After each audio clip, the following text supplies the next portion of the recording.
जय हिंद साथियों, आप सभी का स्वागत है आपके अपने यूट्यूब चैनल पे। और आज हम लोग पढ़ेंगे भौतिक विज्ञान में। यह प्रीवियस ईयर क्वेश्चन में पूछा गया क्वेश्चन है, ठीक है ना?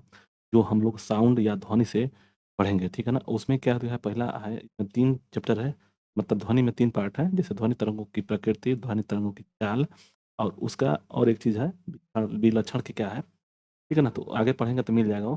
दिया हुआ है यहाँ पे, यह जो प्रीवियस ईयर क्वेश्चन दिया हुआ है, दिया हुआ है कि ध्वनि तरंगों की प्रकृति, नेचर ऑफ साउंड वेव्स, ठीक है ना?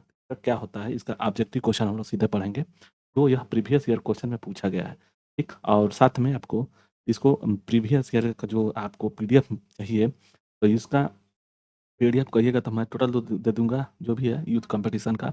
और नहीं तो ये जो हम बनाए हुए हैं, उसको एमएस ऑफिस में हम लिखे हुए हैं, और उसको अपने टेलीग्राम के अंदर में हम उसको डाल देंगे। आप वहाँ से डाउनलोड कर सकते हैं। चलते हैं क्वेश्चन पे, देर ना करते हुए, ठीक है? चलिए, सबसे पहले कुछ समझते हैं।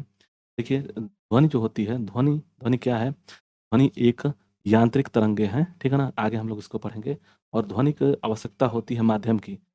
जो ध्वनि दिया हुआ है, यह ध्वनि को माध्यम की आवश्यकता होती है, जैसे ठोस, ठीक है ना? ठोस, द्रव व गैस, ठीक ना? गैस, ये चीज़ आवश्यक है। तो सबसे ज़्यादा चाल किसमें होती है? तो ठोस में, उसके बाद से द्रव में, उसके बाद से गैस में, यानी कि सबसे कम गैस में होता है। तो उसी को दिया हुआ है। देखिए, एल्युमिनियम में सबसे ज़्यादा है 6420, निकेल में है तो 6040, ऐसे करके द्रव में देखिए 1530 31 से लेकर के, और गैस में दिया है 1284 तक, ठीक ना? और सबसे कम सल्फर डाइऑक्साइड में है, मतलब इससे कम यहाँ पे दिखाई दे रहा है 213। तो यह क्वेश्चन आगे मिलेगा, ठीक है ना? इससे इससे आधारित कम से कम 10-15 क्वेश्चन पूछा गया है, ठीक है? तो इसी से आधारित मिलेगा। चलिए, उससे आगे एक और चीज़ देखते हैं कि तरंग जो होती है, तरंग 2 प्रकार की होती हैं। जो तरंग है वो 2 प्रकार का होती है। एक होता है यांत्रिक तरंग, एक होता है अयांत्रिक या विद्युत चुम्बकीय तरंग, ठीक है ना? तो इसमें यांत्रिक तरंग में 2 प्रकार के होते हैं। एक होता है अनुप्रस्थ तरंग, एक होता है अनुदैर्ध्य तरंग, ठीक ना? तो अनुप्रस्थ तरंग को प्रकाश होता है जो अनुप्रस्थ होती है, और अनुदैर्ध्य जो होता है वह ध्वनि होता है, ठीक ना? याद करने के लिए देखिए, इसमें प्र है, प्रकाश, तो प्रकाश हो गया। इसमें भी प्र है तो प्रकाश हो गया। इनमें आधा ध है तो इसमें भी आधा ध है, अनुदैर्ध्य है। तो ये क्वेश्चन बहुत ही इंपॉर्टेंट, और आज हम इसी के विषय में आज हम लोग पढ़ेंगे, ध्वनि के विषय में, ठीक? तो ये याद रह गया कि अनुदैर्ध्य जो तरंग होती है, ध्वनि तरंग होती है, ठीक है? और तरंग 2 प्रकार की होती है, एक यांत्रिक होता है, एक अयांत्रिक होता है, ठीक? चलिए, आवृत्ति इसी में देख लीजिए। आवृत्ति एक आता है कि आवृत्ति क्या होगा, है ना? आवृत्ति कहते हैं तो किसे कहते हैं? आवृत्ति बराबर क्या होता है? आवृत्ति बराबर, ठीक ना, n बराबर 1/t। ये सबसे पहला क्वेश्चन पूछा गया है। एक होता है ध्वनि का वेग, ध्वनि ध्वनि का वेग, वेग बराबर क्या होगा? n इंटू लेमडा होता है, n इंटू लेमडा, ठीक ना? n इंटू लेमडा होता है। तो ये याद रहे, ये क्वेश्चन में पूछता है, ठीक? आगे हम लोग देखेंगे यहाँ पे ध्वनि का जो भी होता है, भी बराबर क्या होगा? तो भी बराबर n इंटू लेमडा, ठीक ना? तो ये पूछता है, ये क्वेश्चन पूछा हुआ है। ये चीज़ आपको आना ज़रूरी है, ठीक? इसमें भी एक और चीज़ देख लीजिएगा। एक और क्वेश्चन पूछता है, ध्वनि ध्वनि जिससे मनुष्य को कौन-सा ध्वनि सुनाई देता है, कौन-सा नहीं सुनाई देता है? इसमें 2-3 प्रकार के होते हैं, देखिए। एक होता है 20 हर्ट्ज से, एचजेड से कम, मतलब 20 से कम, और एक होता है 20,000 से, ठीक ना? 20,000 हर्ट्ज, ठीक ना? तो जो इसके बीच में है, 20,000 से 20,000 के बीच में है, इसको हम लोग श्रव्य श्रव्य ठीक है ना? श्रव्य बोलते हैं, श्रव्य ध्वनि, जो हम लोग सुन सकते हैं। और इससे जो नीचे होता है उसको अश्रव्य बोलते हैं, अश्रव्य, ठीक? अश्रव्य। और इससे जो ऊपर होगा वह होगा पराश्रय, पराश्रव्य, पराश्रव्य, ठीक ना? तो ये याद रहे, इंग्लिश में इसको इंफ्रा क्या बोलते हैं इसको? इंफ्रासोनिक बोलते हैं, इंफ्रासोनिक इंग्लिश में, इंफ्रासोनिक, ठीक? इसको बोलते हैं अल्ट्रासोनिक, एल QLTRA, ठीक है ना? Yes, ultrasonic. इसको कहते हैं ऑडिबल, जो सुना जाता है, ऑडिबल जो होता है वो सुन लिया जाता है। तो ये याद रहे, 20,000 हर्ट्ज से लेकर के 20,000 हर्ट्ज के बीच में मनुष्य सुन सकता है, ठीक? अब इससे पराश्रय तरंग हम लोग नहीं सुन सकते हैं, इसके लिए कुत्ता और बिल्ली जानवर सुन सकते हैं, ठीक है ना? तो चलते हैं, ये तो आपको समझ में आ गया कि ऐसे ही ऐसा क्वेश्चन पूछा गया है। इसी से संबंधित आगे क्वेश्चन मिलेगा। चलते हैं क्वेश्चन पे, ठीक है? ठीक, चलिए। क्वेश्चन दिया हुआ है कि किसी ध्वनि तरंग की आवृत्ति, आवृत्ति भी है, आवर्तकाल टी है, तो इनके बीच का संबंध क्या होगा? तो देखिए हम लोग पढ़े थे एन बराबर कितना पढ़े थे? 1/t पढ़े थे, ठीक है? 1/t, तो इसका आंसर हो जाएगा एन बराबर 1/t। आंसर ऑप्शन हो गया सी, ठीक है? ध्वनि तरंगे में मतलब कि ये देखिए ये सब डायरेक्ट उठा दिया गया, हम दिखाएंगे कभी नहीं करती है किसमें, मतलब कि ध्वनि तरंगे वायु में या पानी में, निर्वात में, स्टील में यात्रा नहीं कर सकती हैं। तो देखिए क्या होगा, वायु में, पानी में, निर्वात में, तो यह निर्वात में ध्वनि निर्वात में यात्रा नहीं कर सकती है। ध्वनि के लिए माध्यम की आवश्यकता होती है।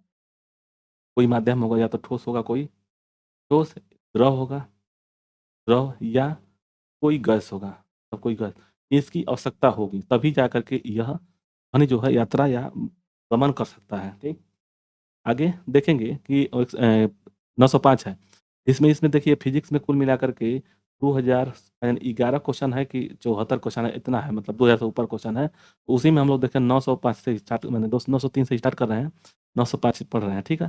चलिए क्वेश्चन है कि निम्नलिखित में से कौन सा असत्य है? ये ध्यान रखिए असत्य है। ध्वनि तरंगे क्या होती हैं?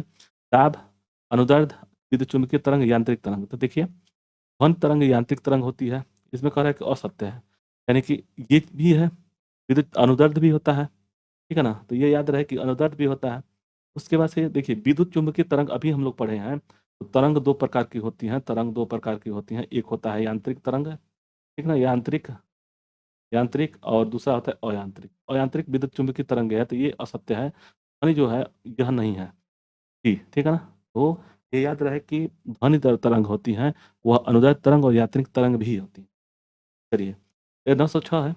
निम्नलिखित में से कौन-सा ध्वनि तरंग की विशेषता नहीं है? ये विशेषता पूछ रहा है, नहीं है, तो ये याद रहे कि नहीं दिया हुआ है। तो अब देखिए आयाम, समय अवधि, आवृत्ति, गति और घनत्व। तो इसमें से कौन-सी इसकी विशेषता नहीं है? देखिए इसका डी जो है, डी घनत्व, इसकी विशेषता नहीं है। आगे हम लोग देखेंगे, इसका देखिए ध्वनि की जो चाल होती है, याद रहे कि ध्वनि की चाल 332 मीटर प्रति सेकंड होता है, मीटर प्रति सेकंड होता है, तो ये भी याद रखिएगा, ठीक? 332 मीटर प्रति सेकंड। और प्रकाश की जो चाल होती है, प्रकाश की चाल 3 गुणे 10 का पावर 8 होता है, ठीक? तो ये याद रहना चाहिए प्रति second, okay?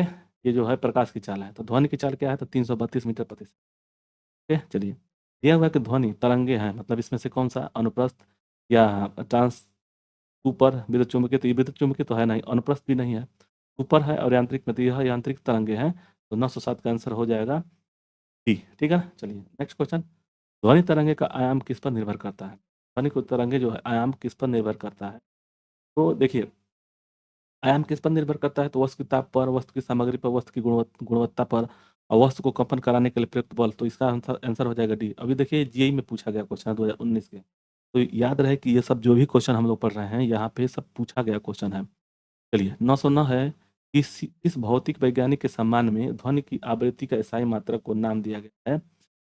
Werner Karl Heisenberg, Heinrich Roosevelt Hertz, Albert Einstein, J C Maxwell. तो इसका आंसर हो जाएगा बी होगा, इसका इन्हीं के नाम पर, मतलब हर्ट्ज के नाम पर इसकी इकाई जो है, आवृत्ति की इकाई है हर्ट्ज, ठीक है ना? तो हेनरी रूजवेल्ट है, ठीक है ना? तो यही खोज किए थे। आगे 910 है कि निम्न में से कौन सा माध्यम के घनत्व से किसी ध्वनि तरंग के एक संपूर्ण दोलन में लगने वाला समय है?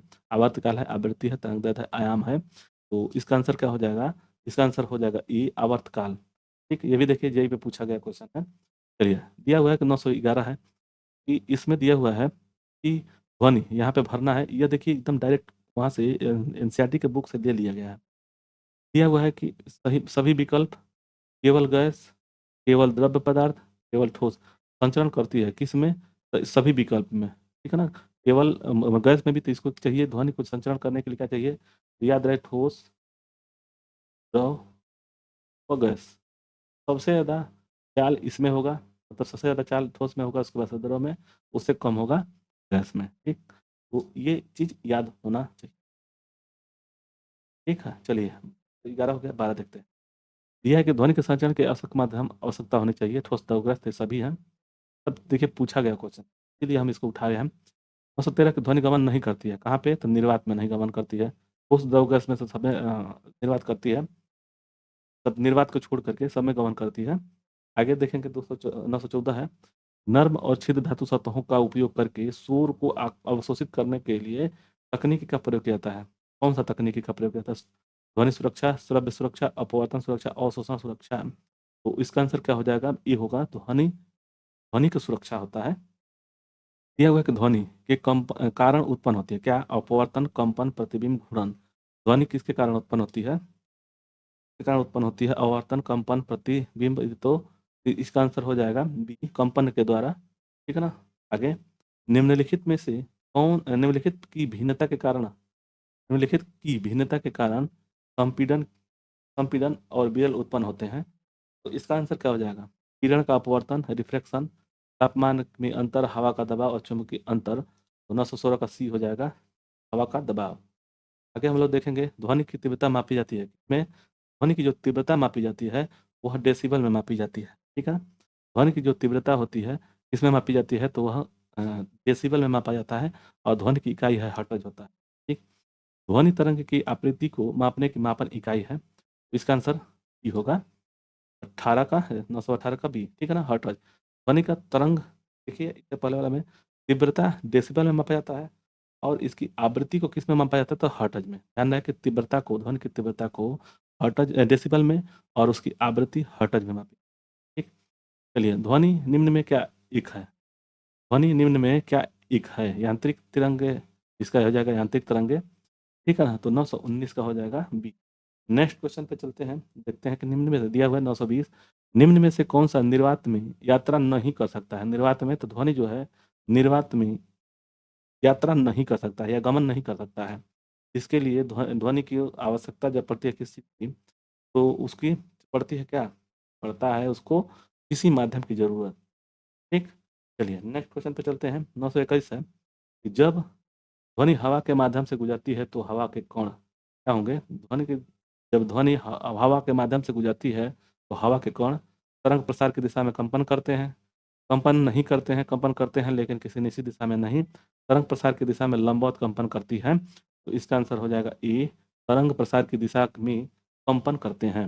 922 है, ध्वनि एक रूप है। ध्वनि का एक रूप है जो सुनने की अनुभूति पैदा करती है। इसमें क्या है? देखिए दिया विद्युत चुम्बकीय की तरंग तो होगा नहीं। यांत्रिक ऊर्जा, अनुगंज और कंपन ऊर्जा। तो यह है, इसका आंसर हो जाएगा यांत्रिक ऊर्जा होती है जो वह अनुभूत पैदा करती है। ध्वनि तरंगे होती हैं। देखिए ये सब कई बार रिपीट करके क्वेश्चन पूछ रहा है लेकिन ये ध्यान रहे कि हमको लगाना है। इसमें देखिए हवा में ध्वनि की तरंगे किस तरह से अनुदैर्ध्य तरंगे होती हैं। ठीक है, इसका आंसर हो जाएगा सी। नेक्स्ट क्वेश्चन पे चलते हैं और देखते हैं कि दिया हुआ है कि निम्नलिखित पर ध्वनि तरंगे भ्रमण करती है। निम्नलिखित पर ध्वनि तरंगे भ्रमण करती हैं। तो इसका आंसर क्या हो जाएगा? ई, विभिन्न माध्यमों में भिन्न गति से, मतलब कि ठोस द्रव गैस में अलग अलग गति से चलती हैं लेकिन इसको माध्यम की आवश्यकता होती है। ठीक है ना। चलिए आगे हम लोग देखेंगे। दिया हुआ है तो 25 है कि ध्वनि उत्पन्न होती है। ध्वनि उत्पन्न होती है किसी पिंड के दोलन होने पर। ठीक है ना। और लोगों से बात करने पर, किसी वस्तु के गतिशील होने पर, वस्तुओं के कंपन होने पर। तो इसका आंसर डी होगा, वस्तुओं के कंपन होने पर। आगे हम लोग देखेंगे 226 है कि निम्नलिखित में से किस माध्यम से ध्वनि नहीं जा सकती है? तो निर्वात में ध्वनि के माध्यम नहीं जा सकती है। यह ठोस हो गया, ये गैस हो गया और ये द्रव हो गया। ठोस द्रव गैस में तो सब में चला जाएगा लेकिन निर्वात में यह माध्यम ध्वनि नहीं जा सकती है। इसीलिए इसका आंसर 926 का आंसर क्या हो जाएगा? ई होगा। आगे हम लोग देखेंगे ध्वनि तरंगे के संबंध में निम्नलिखित से कौन सा कथन सही नहीं है? याद रहे कि यहाँ पर नहीं दिया हुआ है, इसका मतलब कि 3 सही होगा, 1 गलत होगा। देखिए दिया हुआ कि ये 330 से 350 मीटर प्रति सेकंड की रफ्तार करती है। ये मैकेनिकल तरंगे हैं। मैकेनिकल तरंगे, इसकी यात्रा करने के लिए किसी प्रकार के माध्यम की आवश्यकता नहीं है। नहीं, ये जो है इसकी माध्यम की आवश्यकता होती है। ठीक है ना। तो इसका आंसर 27 का हो जाएगा सी। ठीक है ना। ये याद रहे कि ये गलत हो गया, यानी कि ध्वनि को चलने के लिए या गमन करने के लिए माध्यम की आवश्यकता होती है, जिसमें माध्यम है ठोस, द्रव, गैस। निर्वात में हो नहीं चल सकती है। दिया हुआ है 928 आंसर है। क्वेश्चन है कि ध्वनि संचरण के माध्यम के कणों के उच्च घनत्व का क्षेत्रफल कहलाता है अपवर्तन। अपवर्तन, प्रतिध्वनि, कंपन, संपीड़न। तो इसका आंसर हो जाएगा संपीड़न। ठीक। चलिए नेक्स्ट दिया हुआ है, इसमें देखिए यही बता रहे थे, ये दूसरा है, पहला में हम लोग पढ़े थे उसकी प्रकृति, अब दे रहा है कि ध्वनि तरंगों की आवृत्ति या परिसर यानी frequency range of sound waves. ठीक, तो देखिए क्या दिया हुआ है क्वेश्चन पे, देखिए दिया हुआ है कि मनुष्य के लिए ध्वनि का श्रव्य परास यानी ऑडिबल रेंज लगभग कितनी तक होती है, ठीक ना। तो अभी हम लोग पढ़े हैं 20 हर्ट्ज से लेकर के 20 हर्ट्ज से लेकर के 20,000 के बीच, है ना, 1000 हर्ट्ज के बीच में हम लोग सुन सकते हैं, इसको श्रव्य कहते हैं। और इससे नीचे ना सुन सकते हैं, ना ही हम लोग इससे ऊपर सुन सकते हैं। तो याद रहे इसका आंसर डी होगा 929। आगे हम लोग देखेंगे सामने कि दिया हुआ है, निम्न में से कौन सा ग्रीक अक्षर तरंगदैर्ध्य को निरूपित करता है, अल्फा, बीटा, लैम्डा, डेल्टा। तो इसका लैम्डा और डेल्टा, तो इसका आंसर क्या हो जाएगा, सी। लैम्डा होता है जो इस तरह से बनाया जाता है, ठीक, इस तरह से। तो यह जो है इसका मतलब तरंगदैर्ध्य का अक्षर है, ग्रीक अक्षर है लैम्डा, जो इस तरह से बनाया जाता है, वाई का उल्टा होता है, ठीक है। तो और इसका एसआई मात्रक मीटर होता है, जो तरंगदैर्ध्य का होता है मीटर होता है, एसआई मात्रक, ठीक। चलिए नेक्स्ट है, बिल्कुल मंद श्रव्य ध्वनि तीव्रता क्या स्तर है, तब 0 हो जाएगा। जब मंद है, बिल्कुल मंद तो 0 हो जाएगा। लीजिए कि 10 डेसिबल, 100 डेसिबल, 25 डेसिबल चलेगा तो मंद होगा ही नहीं, तो इसका आंसर 131 का हो जाएगा। नेक्स्ट क्वेश्चन पे चलेंगे और देखेंगे इस, यह है कि अल्ट्रासोनिक अल्ट्रासोनिक तरंगों की आवृत्ति होती है, देखिए 20 हर्ट्ज से लेकर के 20,000 हर्ट्ज के बीच में हम लोग सुन सकते हैं, तो हम लोग ऑडिबल बोलते हैं। उससे इसे इंफ्रासोनिक बोलते हैं, इससे ऊपर जो बोलते हैं उसको क्या बोलते हैं, तो उसको बोलते हैं, हम लोग बोलते हैं अल्ट्रासोनिक। अल्टी आ रहा है, अल्ट्रा या सोनिक मान लीजिए, या सोनिक, ठीक ना। तो इससे जो ऊपर होगा तब देखिए 20 किलो हर्ट्ज से अधिक, और किलो हर्ट्ज से 20 से 20 किलो हर्ट्ज, ये तो हम लोग सुनते हैं, इससे कम नहीं सुन पाते हैं, इससे अधिक भी नहीं सुन पाएगा, तो इसका आंसर हो जाएगा सी, 32 का हो जाएगा सी।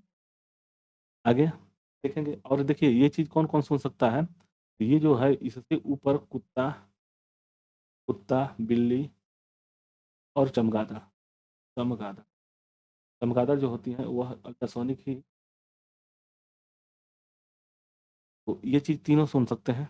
आगे यह हुआ है कि मनुष्य के लिए ध्वनि का श्रव्य सीमा मतलब श्रव्य 20 से 20,000 होता है, तो इसका आंसर सी होगा, 20 से 20,000 ये वाला सी होगा, 35 का सी, ठीक है। आगे देखिए ये सब क्वेश्चन देखिए 3 बार रिपीट हुआ है, वो भी ग्रुप 2 के में दिया हुआ, शिफ्ट 2 में, शिफ्ट 1 में, शिफ्ट 1 में, तो इसीलिए हम इसको क्वेश्चन को ले रहे हैं, ठीक है। चलिए 34 दिया है कि मानव कान की सामान्य श्रव्य सीमा क्या है, 20 से 20 के, देखिए अब देखिए यहाँ पे ये तो होगा नहीं, ये भी नहीं होगा, ये भी नहीं होगा, यहाँ से 20 के दिया हुआ यानी के का मतलब कि 1,000 होता है, तो ये हो जाएगा किलो, किलो यानी कि डी होगा। नेक्स्ट यह हुआ है 935 का कि मनुष्य बहुत ऊंची ध्वनि सहन नहीं कर सकता है, वह उच्च ध्वनि स्तर क्या है जो सहन कर सकता है, में से वो सहन कर सकता है कौन सा, 100 डेसिबल, 80, 40, 115। तो देखिए वो सहन कर सकता है, तो इसका आंसर क्या हो जाएगा बी, 80 डीबी तक वो सहन कर सकता है। नेक्स्ट है श्रवणीय, श्रवणीय है WHO के द्वारा, एक बात याद रखिएगा, WHO के अनुसार, WHO के अनुसार 45 डीबी जो होता है ना, डीबी, वह मनुष्य के लिए सर्वोत्तम होता है, और उससे ऊपर मतलब 75 डीबी तक भी लोग सुन सकते हैं, और 85 से लेकर के 85 से अधिक मतलब इससे अधिक जो होगा ना, 85 डीबी से अधिक और 150 डीबी तक, तो वह मनुष्य को पागल बना सकता है, ठीक है ना। तो याद रहे जिसे 85 से ऊपर आप सुनेंगे तो बहरा, और ये जो 150 से ऊपर सुनेंगे तो पागल बन जाएगा। यह हुआ है कि 936 है ना, श्रवणीय रेंज के नीचे आवृत्तियों के साथ ध्वनि तरंगों को कहा जाता है। श्रवणीय मतलब सुनने योग्य रेंज के नीचे तो क्या कहते हैं, इंफ्रासोनिक बोलते हैं, इसका आंसर हो जाएगा डी, इंफ्रासोनिक बोलते हैं, मैंने 20 से कम को क्या बोलते हैं, तो इंफ्रासोनिक बोलते हैं, इंग्लिश में भी याद रहना चाहिए।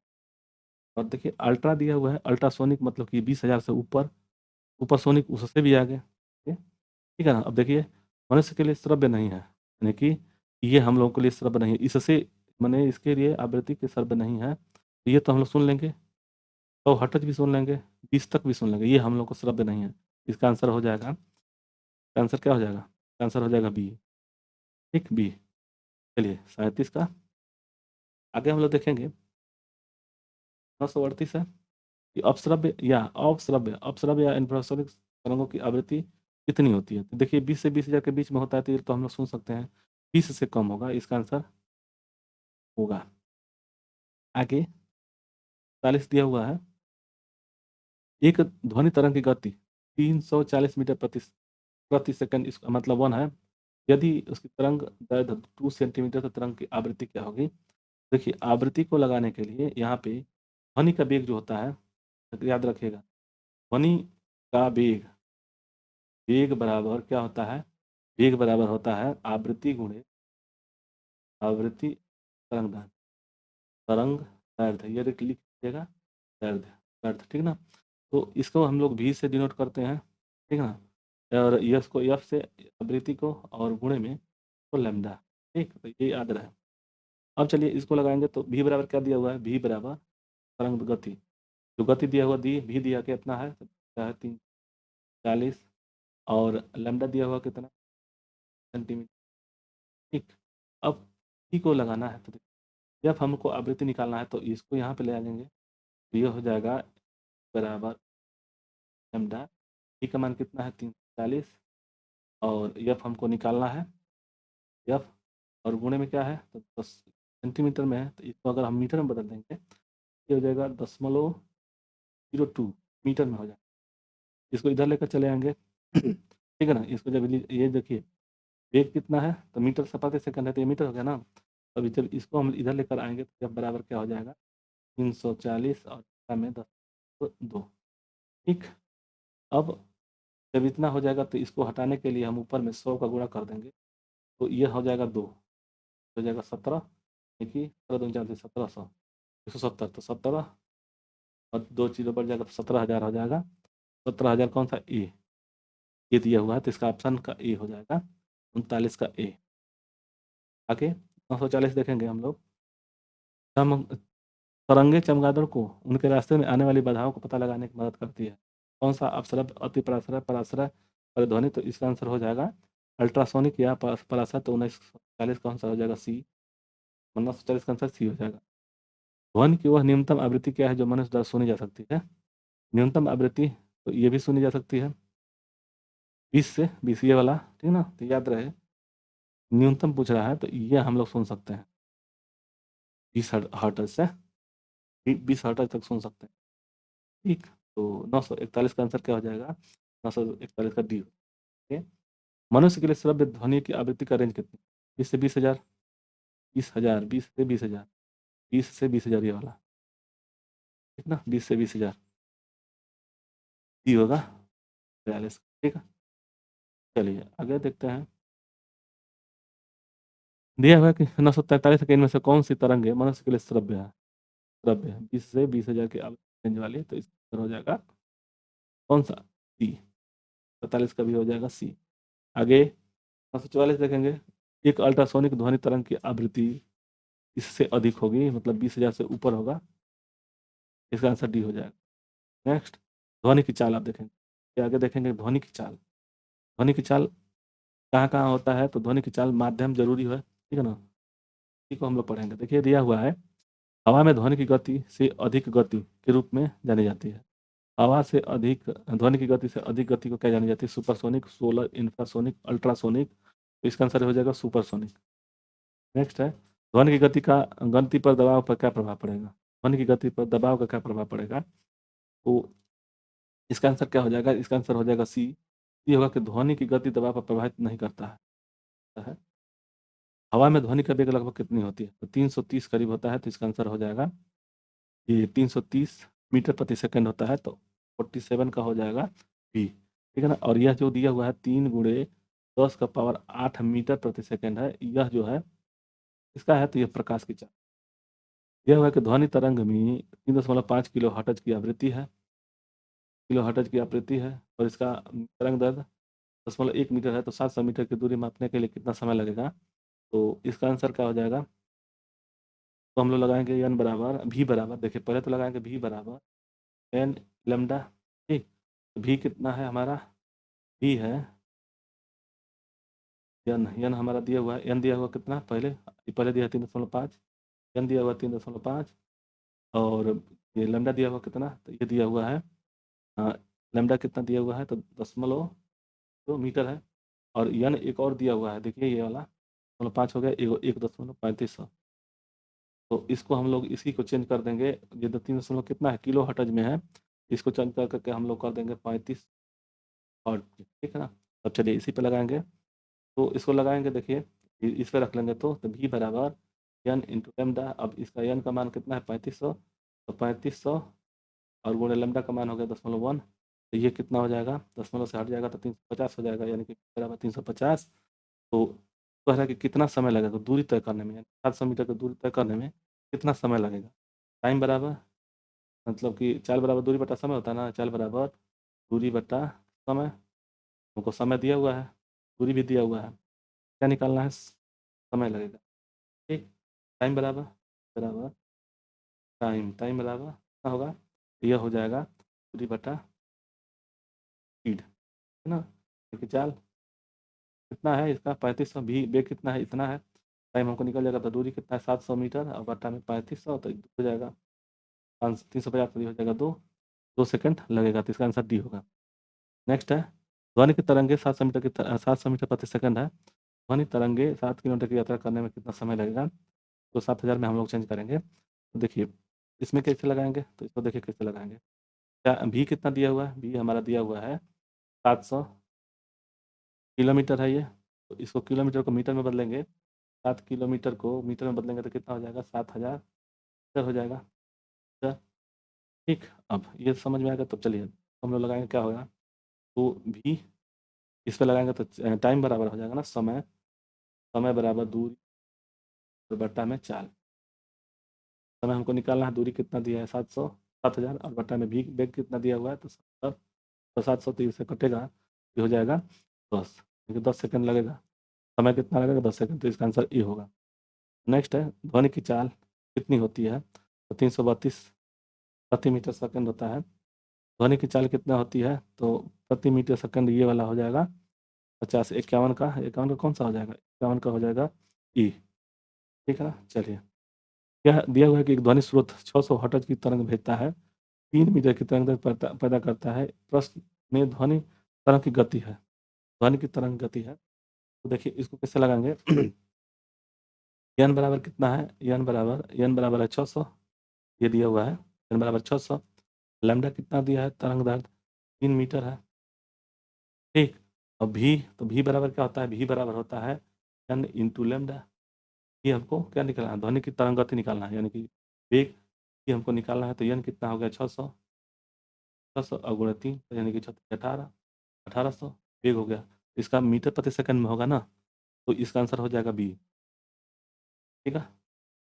नेक्स्ट है दिया हुआ है कि प्रशासन प्रसारण में, यहाँ पे दिया हुआ है कि प्रसारण केंद्र में सब 71 गुणे 10 का पावर 4 है, 71, ये दिया हुआ है 71 गुणे 10 का पावर 4 हर्ट जो है, ठीक ना।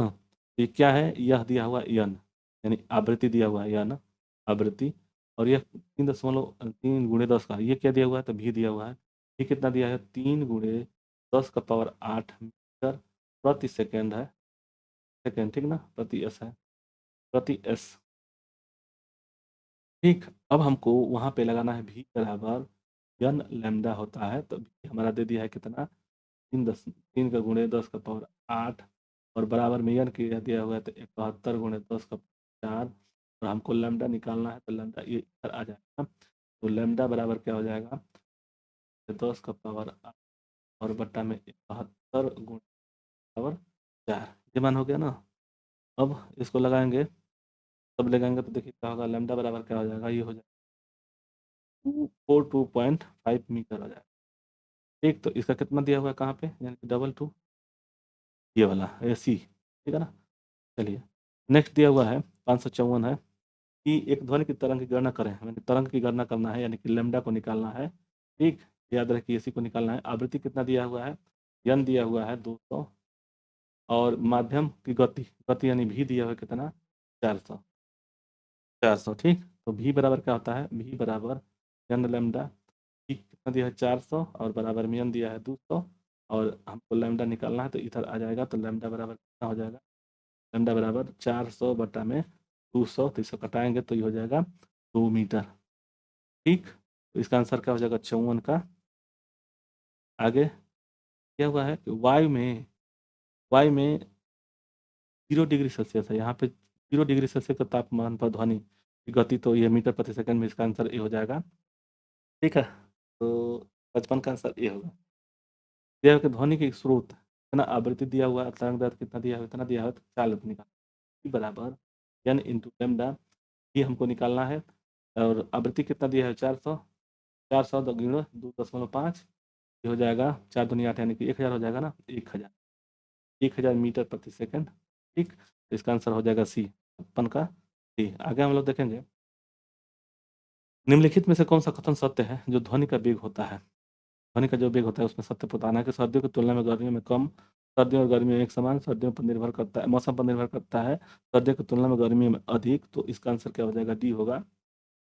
नेक्स्ट है, ये हुआ कि ये इसमें भरना है कि एक माध्यम में ध्वनि निर्धारित करता है किस चीज़ का, कौन सी, तो ध्वनि के तरंगे, ध्वनि का स्वर विशेषता, माध्यम की प्रकृति, तरंग का आयाम, तो इसका आंसर क्या हो जाएगा 58 का सी हो जाएगा, 558 का सी हो जाता।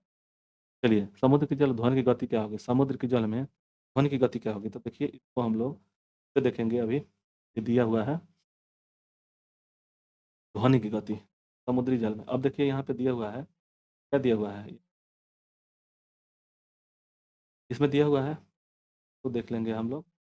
एक समुद्री जल में ध्वनि की चाल, ध्वनि पूछ रहा है, तो इसको हम लोग इसको करते हैं। ठीक है, चलिए अब देखिए यहाँ पे दिया हुआ है कि ध्वनि में समुद्री जल में ध्वनि की चाल क्या, समुद्री जल में 1531 है, हम यहीं से उठा दिया 1531, आंसर सी होगा। 59 का कितना हो जाएगा सी। ठीक, अब उसी तरह से दिया हुआ है, आगे भी जाएंगे तो दिया हुआ है कि वायु में ध्वनि के वेग से अधिक चाल करने वाली वस्तु को कहा जाता है, मतलब कि उसको पराश्रय तरंग कहते हैं, पराश्रय। तो इसका आंसर हो जाएगा 960 का, ये हो जाएगा पराध्वनि। आगे ये हुआ कि 25 डिग्री सेल्सियस के माध्यम में ध्वनि की चाल के बारे में कथन कथन है। हीलियम गैस ध्वनि की चाल 565 मीटर प्रति सेकंड है, किलोमीटर प्रति सेकंड है। हाइड्रोजन में देखिए उसको हम लोग ऐसे ही याद कर सकते हैं, यहाँ पे ये चीज दिया हुआ है, दिया हुआ है किस कहाँ पे, तो हीलियम का दिया हुआ है, तो हीलियम 965 है। ठीक, याद रखिए हीलियम में 965 है, और कुछ कह रहा है कि 965 है हीलियम का। तो क्योंकि हाइड्रोजन गैस में ध्वनि की चाल 1285, हाइड्रोजन में 1250, दोनों सत्य है, तो दोनों सत्य हैं, यानी कि इसका डी हो जाएगा। चलिए नेक्स्ट पे चलते हैं, इसमें भी वही चीज़ दिया हुआ है, तो देखिए उसी एकदम डायरेक्ट वहीं से उठा दे रहा है। आप लोग ध्यान देते रहिए, यहीं से ये एनसीईआरटी के बुक से हम लोग लिए हैं। ये ऑक्सीजन गैस की ध्वनि गति 316 है। देखिए ऑक्सीजन की गैस की ध्वनि कितना है, तो 316 है। और आसुत जल में, तो आसुत जल में यह हो जाएगा 1498, 1498, यानी दोनों सही है, तो इसका आंसर ये होगा। चलिए आगे देखते हैं, इसी तरह से सब में दिया हुआ है वही क्वेश्चन।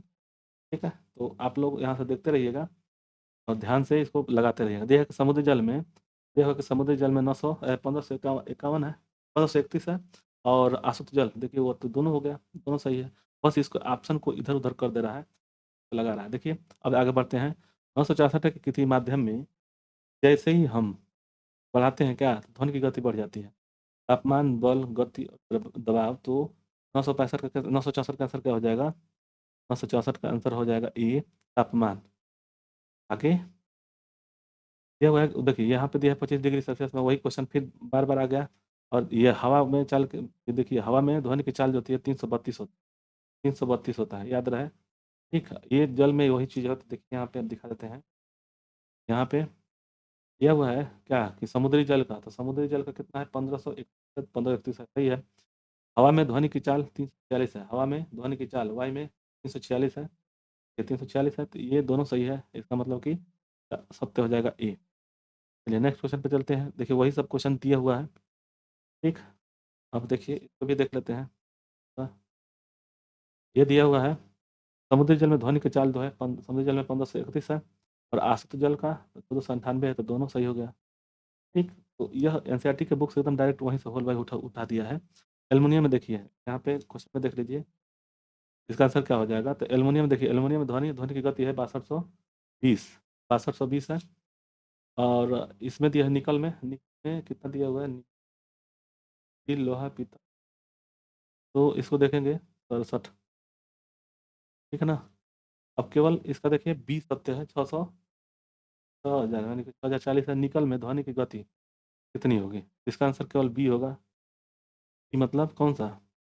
67 का डी, केवल बी सही है। तो हम लोग देखेंगे केवल सी सही होगा, केवल बी ही सत्य है, केवल बी ही सत्य है। 660 यहाँ से 640 निकल में ध्वनि, निकल में देखिए 600 क्या हुआ, और 620 6420 है। ये जो 6420 है एल्युमिनियम में, जबकि 6220 दिया हुआ है, तो इसका आंसर ये गलत हो गया। ये सही है। निकल में कितना है? 640 है, मैंने 6040 है। चलिए आगे।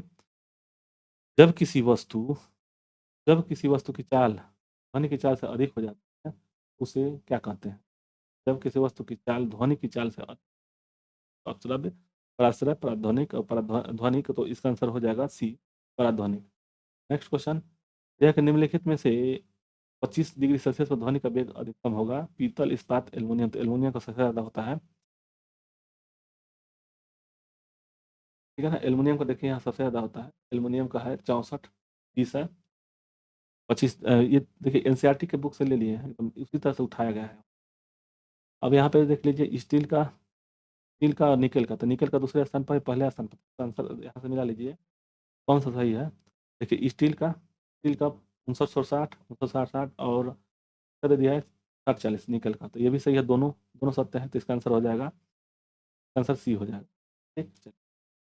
उसी तरह से इस पर भी दिया हुआ है, ये भी दोनों सही हो जाएगा। तो 71, 71 का भी है, केवल ये सत्य है, ये वाला, ठीक है। चलिए 72 देखते हैं।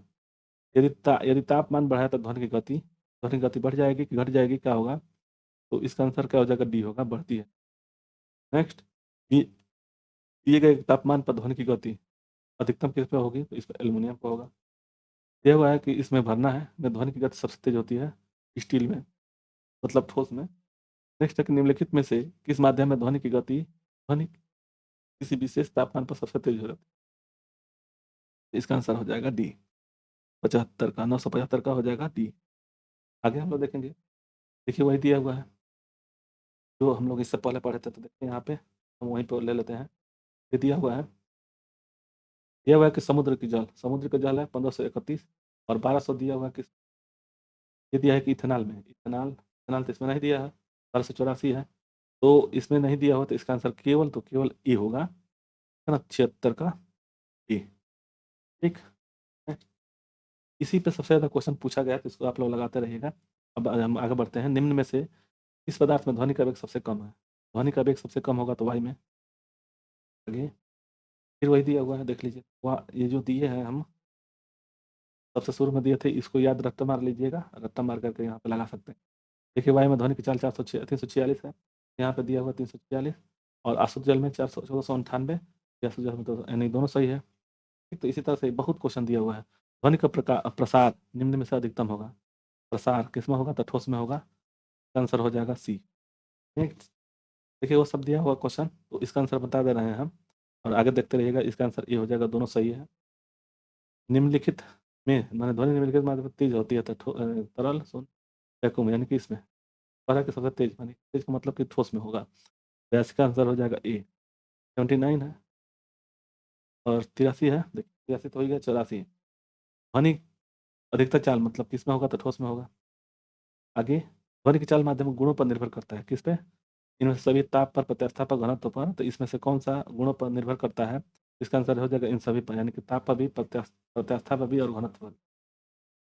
ठोस से गैसीय माध्यम में जाते समय ध्वनि की चाल क्या होगी? तो ठोस से जब गैस में जाएगी तो कम हो जाएगी, घटती है। तो इसका आंसर हो जाएगा 85 का हो जाएगा डी। ठीक, चलिए ये सब दिया हुआ है, तो इसका आंसर क्या हो जाएगा? 86 का आंसर बी हो जाएगा। बी, ना तो ना तो ए और ना ही बी। कैसे? यहाँ पे देख लीजिए, स्टील में ध्वनि की गति कितनी है? तो स्टील में ध्वनि की चलिए 960 है। देखो स्टील में प्रथम सत्य है, ठीक तो है। निकल में ध्वनि की 6200, ये नहीं दिया हुआ, तो यानी कि निकल में ध्वनि की गति 6400, 6400 या 6200 दिया है ना, तो इसका आंसर बी गलत होगा, ये सही है। यानी कि 86 का आंसर हो जाएगा, गलत दिया हुआ है जी। ठीक है ना? इसका आंसर सिर्फ़ 1 होगा।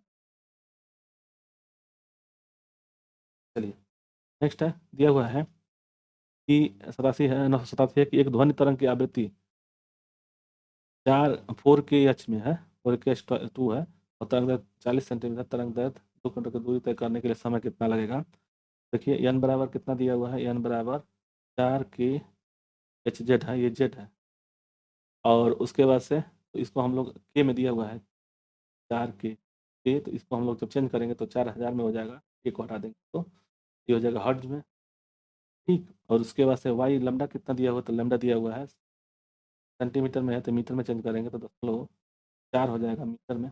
अब v बराबर क्या होगा, तो v बराबर लैम्ब्डा इंटू तो n इंटू लैम्ब्डा, तो इसको v बराबर यानी कि 400 4000 अब दशमलव देखिए 4 चौको 16, अब 16 हो जाएगा, तो ये 2 से बचेगा ना, यहाँ से दशमलव हट जाएगा तो इतना हो जाएगा प्रति सेकंड, ठीक? तो 1600 मीटर प्रति सेकंड, ठीक? अब एक और चीज़ पूछ रहा है यहाँ पे कि अ, ये मीटर प्रति सेकंड तो हो गया, अब डिस्टेंस दूरी बराबर तो हमको टाइम पूछ रहा है ना, समय पूछ रहा है, तो टी बराबर क्या होगा, टी बराबर डी अपान यस होता है, तो यस का मान इतना हो गया वी, यानी कि डी कितना हमको पूछ रहा है, डी डी कितना दिया हुआ है 32 3.2 यानी कि 3200 बट्टा में कितना 1600, 16 दूनी 32 यानी टी बराबर 2, आंसर सी होगा।